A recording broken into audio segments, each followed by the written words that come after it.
Good morning, good evening, good afternoon, everybody. Welcome to another episode of The Success Shift. My name is Jake. It's Wednesday, and I feel like I'm lucky to be here today. My computer completely crashed only a couple of hours ago, and I was in panic mode, but tried to keep a cool, calm, collected head, and seems to have been able to save all of my stuff, and we're back on. So if I do drop out halfway through, I apologize. My computer seems like it's just having a tough day, I'm recovering from some back pain, so I feel like my computer's decided to sympathize with me and feel a little bit sorry for itself as well. But we're here, we're back, and today I'm showing immense gratitude for, you know, just the little things. Okay, the ability to, um, the ability to be present and active, and to go for walks and all those kind of things. Having this back injury has made me realize how much I take those things for granted. But I'm going to get into gratitude in a little bit, and how it can be really used for shifting some negative thoughts and trying to give a perspective shift on the reasons that we find gratitude. But for now, chuck a gratitude in the chat, and then we can have a read through some of them. Grateful to be here and people in this group. Love it. Do not hesitate to share your gratitude, because like I said, finding gratitude morning and night will change the way you live. And this goes into a little bit about what I want to talk about today with kind of default thinking and deliberate thinking. But before we get to that level, today I want to talk about the battle of the mind and victory through liberation. So I was listening to a podcast from Wim Hoff yesterday. Very interesting one. Aubrey Marcus and Wim Hoff. Wim Hoff, full of energy, 100% on. And he was talking about true control of the mind is the ability to let go. And I think sometimes we get so caught up in the little things, so caught up in our goals, our life, our objectives, our worries, our issues. We get so caught up on them and we hold on to them. And what is this doing? This is attaching time to the issue. My computer crashed today, right? I could be going, oh no, my computer crashed, and attach myself to this idea that maybe it's going to happen again, and this fear of what's happened in the past, and living attached to that time frame. But the ability to go, you know what, it happened, it's done. We're here now. All I'm going to do is move forward and respond to what's happening in the moment. If my computer crashes, then I'll deal with it then. If not, who cares? I don't have anything to worry about. Excuse me, I got this frog in my throat.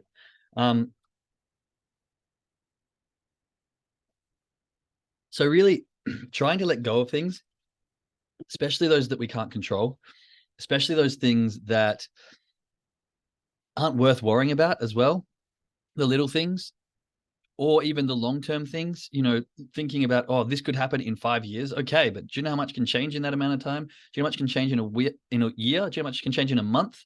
Why do we need to be stressing about the possibility of what could be? Now, we spoke about this before.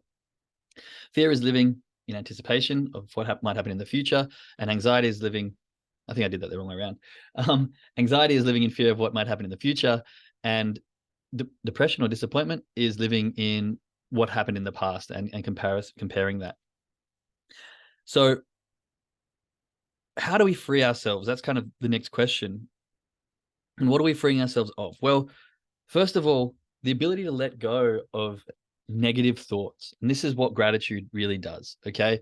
So tomorrow is never promised. Exactly, Yvonne, right? We have to be grateful and be present in the moment, because anything can happen at any moment. Ask anyone who's been in a serious accident, anyone who's been in one of those life-changing, hit by a car kind of moments. For example, for me, and I speak about this with my interview with DJ Barton, which is coming up in a couple of weeks, but we were talking about an incident that happened early in his life. I won't reveal that, but I related it to something that happened in my life, where I was out at my uncle's house for a sleepover with my cousins, and I woke up in the morning to my uncle saying, we need to go to hospital. Your dad has had an accident. And it turns out he was stabbed 3 times in the back. And this completely shook my entire world at the time. But this happened instantaneously. And the thing is, this could have been a moment where he didn't make it. This could have been a moment where I lost my father. And it just goes to show that those moments can happen to anyone at any time. And this was something also that was something you see on the news. I mean, in Perth, it's not that, there is crime, but it's not too bad. And you always hear about these stories. But when it hits home, it's like, whoa, this shit can actually happen to you. And it kind of wakes you up a little bit. And so with that in mind, we have to learn to be grateful for the things that we've got in the moment and be present and not worry so much about what's happening in the future, or, if I don't do this, then this will happen, and then this might not happen. These kind of chains of thoughts can be very, very debilitating. And once you can really, really free yourself of those, that liberating feeling of just letting go, that's when you've got pure control of your mind, because you're able to go, hang on, these thoughts are not going in the direction that I want to. Let's let go of them and bring myself to present moment. Okay. And this can be very powerful, especially on the charts. Oh, this could be going here, or FOMO, hello, this trade could close bullish engulfing or bearish engulfing and then run 100 points. And I don't want to miss out on that. So therefore, I may as well do something in anticipation of what could possibly be. No, that's not how we want to be trading. Because what happens is you go, oh, it could do this. Yeah, my brain's run off with excitement. So you jump in unnecessarily. It doesn't go anywhere. It goes back on you. You freak out. It's not doing what you want it to do. And then you go, oh, it could go down and hit my stop loss, or, oh, it could actually do this possibly in the future. So maybe I'll hold on. No, what is happening right now? It closed. Do I enter? Trading plan says yes. Okay. It's turning around. There's an exit. Trading plan says exit. Okay. Bring back to those present moments. Let go of those thoughts of this could be happening, and then this could be happening, and this could be happening. Now, a bit of cognitive dissonance here, where I always encourage you to foreshadow what could happen, and then if it does do that, respond accordingly. But that is different to responding in what could happen. So don't react in what you might think could happen, but respond to something that you've already thought that will happen. And when it does, and it plays out exactly as you've thought, great, then you can respond. There is a huge difference there. Okay. But back to the idea of gratitude. When we're going through these negative thought spirals, when we're having these moments, and usually it comes at the lows, usually it comes at the moments of hardship or struggle. And this is, if I have enough time, I'll get onto this. If not, I'll bring it to tomorrow. But this is the default mode network. Okay. If you've heard this term before, default mode network, it's relative to the brain and the neurons that fire automatically and goes into our automatic system. So I'll touch on that in a sec if we get to that today. But using our thoughts, freeing ourselves of negative thoughts with gratitude. I'm sure, chuck some ones in the chat. If you've been into a point and you're like, oh, I've lost another trade. This is the 4th day in a row. Oh my God, I'm no good at this. This is so hard. I'm never going to learn this thing. Negative spiral. Down we go with the thoughts, and it just happens and happens and happens. That's human. That's like a protective mechanism. You don't like feeling the pain over and over again. So your brain shuts down and thinks, hang on, protection. What else can we do? Run away, quit. That's too scary. I want to do something safe and comfortable. Let's go work for someone at McDonald's and hand out fries for $10 an hour, because I know I can get that $10 an hour, and I don't want anything that's going to be scary or tough. It's okay to think that way, right? Fight or flight. Exactly. Your brain does this naturally. Not a problem. But what we need to do is we need to bring conscious awareness, pattern recognition, pattern interruption. You hear these words almost every time on my podcast. We need to bring this conscious awareness to, I'm spiraling. Okay. I've got negative thoughts coming in. I need to consciously go, hang on, this is default network happening. This is not my conscious intended thoughts. How can I stop this? Let's look at gratitude. I've got a negative spiral. I'm going to find things that I'm grateful for. Hang on. I can go for a walk today. Hang on. I get to work from home. You can find 101 things that you can be grateful for that can bring you out of this negative spiral. And it might take 2 things to shift that. It might take a list of 100 because you're in such a shitty spiral. Who cares? Just keep finding the gratitude. I've got gratitude for my wife. I've got gratitude for my kid. I've got gratitude for the clothes on my back. I've got gratitude because I've got a guitar right here that I can play every time I need to get distracted. I've got gratitude for the flowers or the greenery that's in my office that brings me joy. I've got gratitude for the smells that are coming from the incense. I've got gratitude for the map that always reminds me that I love traveling. I've got gratitude because I've got the window open now and it's not bloody 2 degrees because it's winter. It's actually summer, which is nice. So many things that you can list on and on and on. And then you realize, hang on, why the hell am I thinking negatively when I've got all this positivity around me? Okay. You need to shift that mindset and shift the momentum from a state of, why am I thinking negatively? Because at the end of the day, you choose your thoughts and you can allow the negative spiral to continue, and that's going to serve you in a negative way. Fine. I can't control your thoughts. Only you can. And it's entirely up to you. But you also have the choice to go, hang on, this isn't beneficial to me. This is not what I want. Let's shift it to something direct, intentional, present, find gratitude, and bring ourselves into a positive state where we can actually look in a way that's going to serve us in the right way. Okay. So I want you to think about this. Free yourself of negative thoughts. Free yourself of limiting beliefs. Any limiting beliefs you've got. I'm too old. I'm too young. I'm too big. I'm too small. It's too hot. It's too cold. I don't know what I'm doing. All these things can be shifted with a different phrase and a different perspective. I'm too young. I've got so much time to learn. I'm too old. I've got so much experience under my belt. I can pick things up quickly. You know, all these things, all they need is a shift in perspective. All they need is a challenge from your conscious awareness. You might have these limiting beliefs. You might have these statements. You might have these things that you just think, oh, I could never do that because of insert limiting belief. And all you need to do is go, I've used that term. Why? And how can I change that term to be a positive? Because a limiting belief is only a belief that's within you because of some thing that's been brought up from a while ago. So free yourself of these limiting beliefs. Let go of them. Like, actually, that's not, I don't need to hold that limiting belief at all. Let it go. Do its thing. See you later. Let's find another one. Let go of your expectations. Free yourself of expectations. Oh, I need to get 4% today, so that way I can get 16% by Friday, and then I can actually get 100% by next month, and then I can quit my job. And so if I don't get 4% today, that whole plan's gone to shit. These expectations can be so limiting. And then you put so much stress and pressure on, okay, how do I get my 4%? I need to make 3 positive trades. Okay, I didn't make 3 positive trades today. Oh no, now I've got to make 6 tomorrow. Expectations. These expectations can be binding. They can put stress, unnecessary stress. Okay, let go of them. Free yourself of the expectations. Free yourself of deadlines. I know when I first started, I was like, okay, I'm going to learn trading. And then in 3 months, I'm going to be able to be earning this much. And then in 6 months, it should be good. I can quit my job and I can continue traveling. Oh no, it's 3 months in and I haven't gotten to this level. What am I going to do? Free yourself of the deadlines. Let go of them. Have control over your mind. All of these things, they put in motion a set of emotions that come out through either achieving or not achieving. Now, don't get me wrong. If you've got these things and you're achieving them and it's putting in a positive vibration and positive modes, great. Learn yourself, understand how you can grow and develop, but don't take things as final. Don't take your deadlines, your expectations, your limiting beliefs as final. They can all be changed. And once you can understand in the mind that, hang on, this is just a battle with myself. I've set these limiting beliefs. I've set these expectations. I've set these deadlines. I can change them at any point. Okay? Let go of the need tos, let go of the have tos, let go of the should dos, let go of the could dos, let go of the would dos.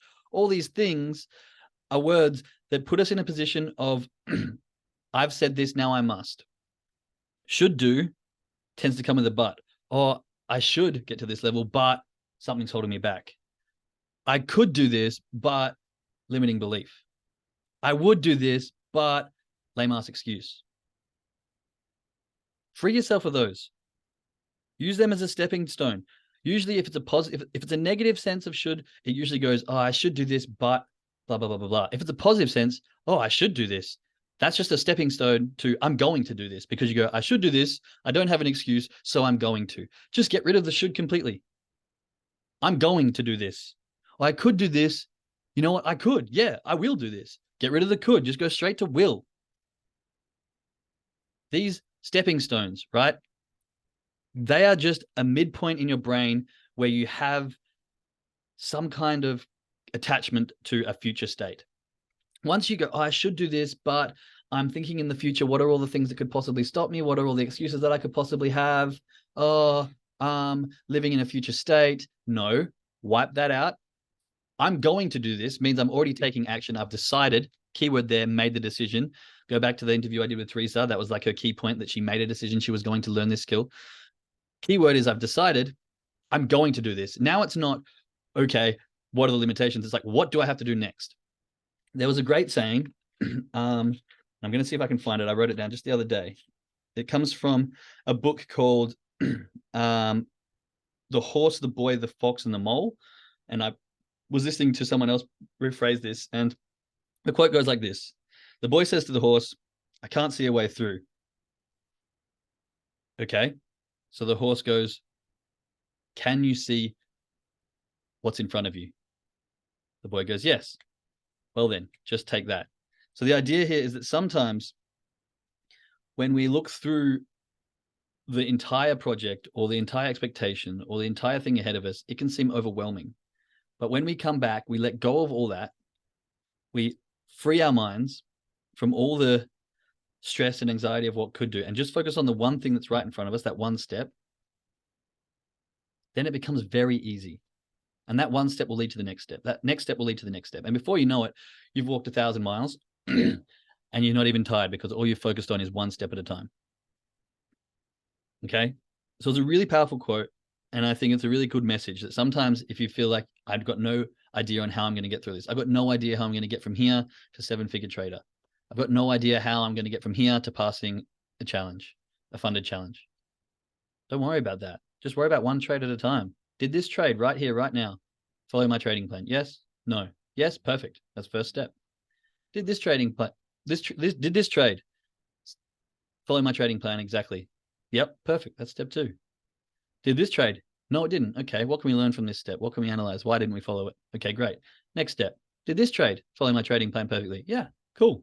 Before you know it, you'll have grown your account. You would have passed your challenge. You'll be completely free and liberated from any financial struggles because all you're doing is focusing on one trade at a time.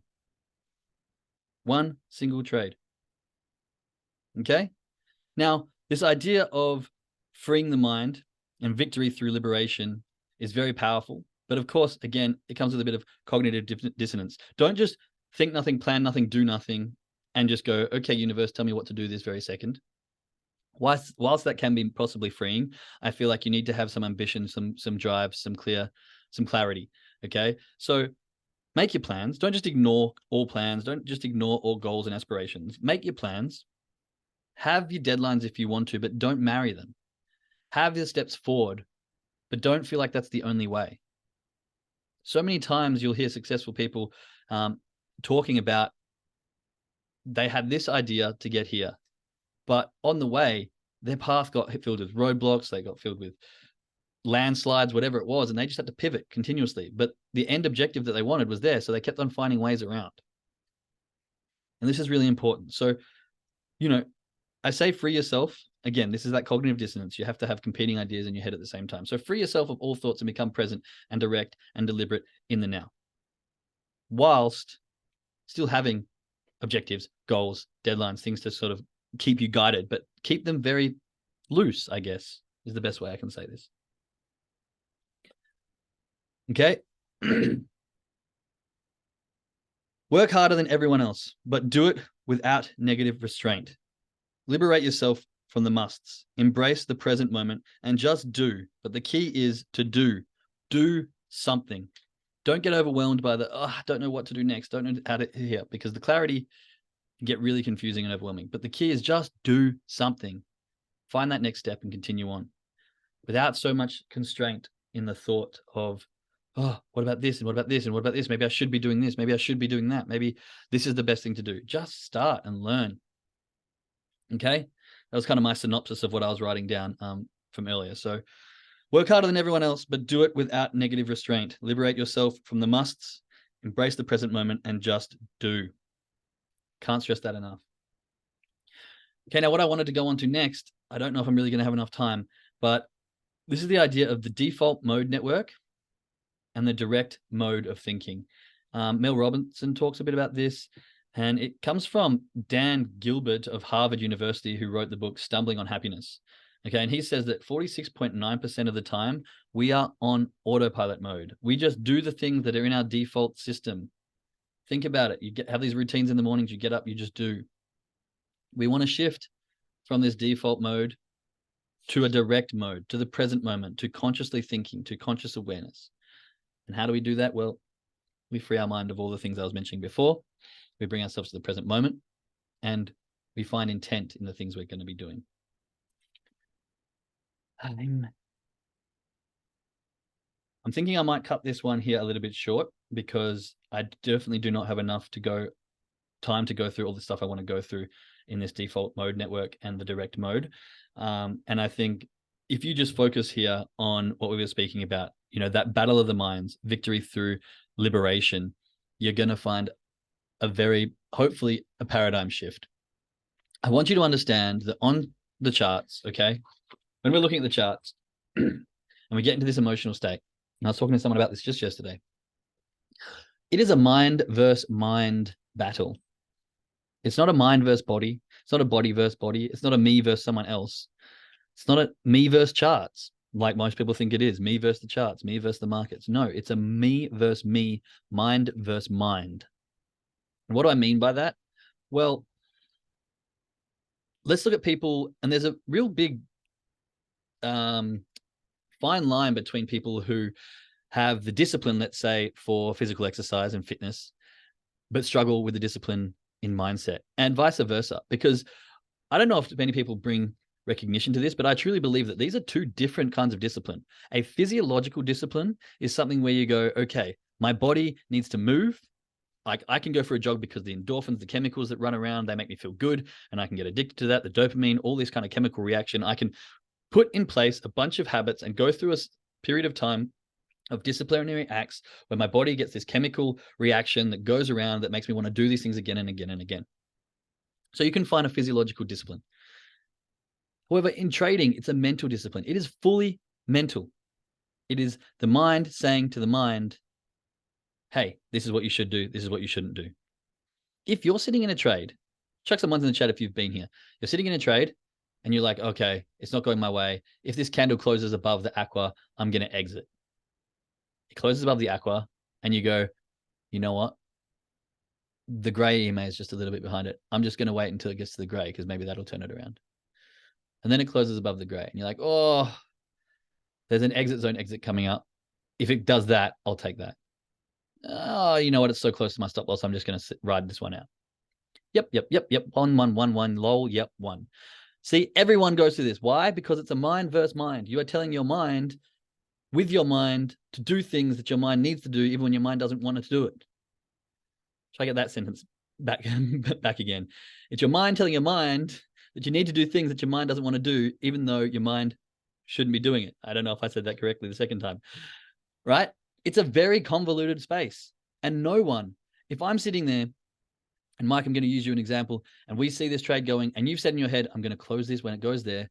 I can't see that. There is no responsibility from any other aspect because your mind has said, I'm going to close this. And then you're like, no one's going to hold me accountable to this because no one's thought that, because it's a thought that's in my head. So I'm just going to lie to myself and say, oh, I didn't say that. Let's move on to the next one. No one is there to keep you accountable. It's only your mind. Okay. And this is so hard for so many people. Some people find the discipline and that's absolutely amazing. But my recommendation, and this is what I've been recommending to everyone as of late, if you have an issue with mind versus mind and you cannot get your mind to, in the moment, you know, when the logical part of your brain at the front's going, this is what we should do, but the emotional part of the brain's going, nah, screw you, I want to do this anyway. And so your logical part's going, oh, really, we should actually not do that. And then your emotional goes, tough luck, I'm bigger, stronger, and faster, so we're doing what I want to do. And then you're going, okay, I'll just sit here in my mind and let one part of it take over. Happens all the time, right? Well, why don't we shift that? Don't use your mind to change your mind. Use your body to change your mind. Do some physiological changes. For me, on my checklist right now, if I hit a stop loss or when my trade closes, my initial physiological shift is to close my eyes. Why? Because it's a physiological change. It completely shifts my environment. It enables me moment to go within without exterior distraction. And I can't see the charts anymore. It's really hard to kind of judge whether an entry is going to be good or bad if your eyes are closed. Okay?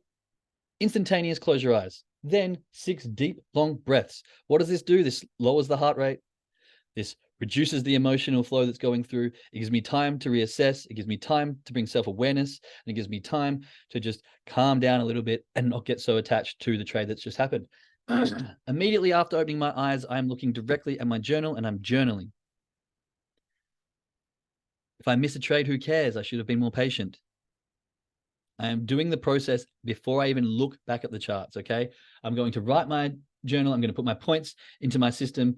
Then I'm going to sip my water. Then I'm going to do some self-awareness and check my emotions. And then, only then, will I look back at the charts.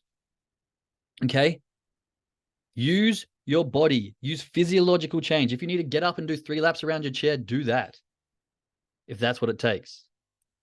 If you need to do some breath work, do breath work. If you need to do some sensory touch, whatever it is for you, do that. If you need to do some ohms or some throat chakras, whatever it is for you, do that.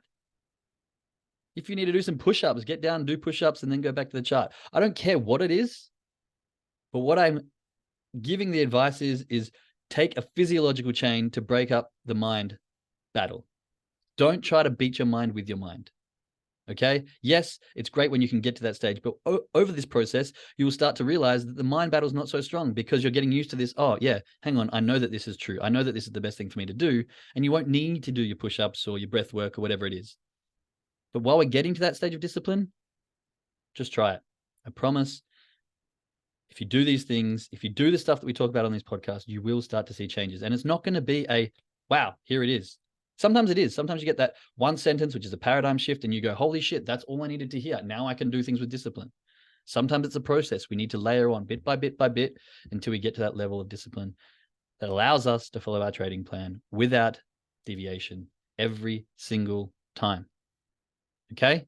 Now with that, to my lovely traders, let's jump onto the trading call. Those listening on the podcast, I'll speak to you next or tomorrow actually, but just make sure to my traders, make sure that you've gone through your trading plan before you get started. Make sure that you have your trading journal opened on the page in front of you with a pen ready to write. Okay. Make sure that you've done your brain warm up. Make sure that you're in the right state of mind. Make sure that you've got your lot size all ready and ready to rumble. And yeah, let's have a good day. Free yourself, the liberation of all those thoughts. Give yourself control of your mind and don't get so caught in the negative thoughts, the expectations, all of these things that we're talking about today. Okay. All right, everybody. Much love, and I'll speak to you again tomorrow.